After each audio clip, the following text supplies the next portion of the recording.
How are y'all doing, guys? Sorry I haven't posted in a little while. Been busy, working, the whole 9 yards. So, this is my 3-valve Mustang. It's an 08.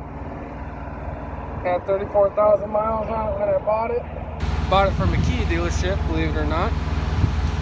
4.6 liter, 5-speed. It's got the Shelby kit, Shelby rims, the chin spoiler, the wing,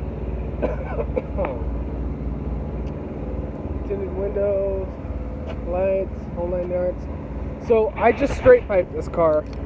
There's not a lot of videos out here about the 3 valves that are straight piped. Stock headers, stock H-pipe, stock cats, and just straight pipe. Muffler delete, basically all it is. So I'm gonna do a cold start. Here we go.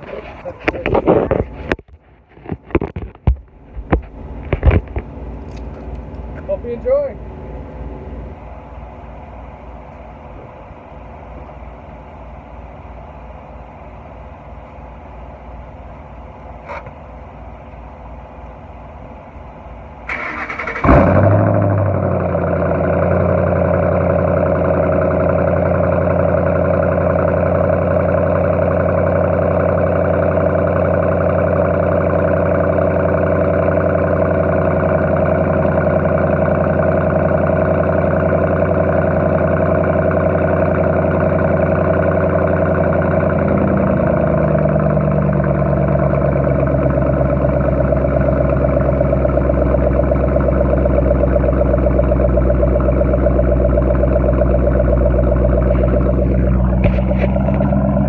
Alright guys, peace out, see you next one.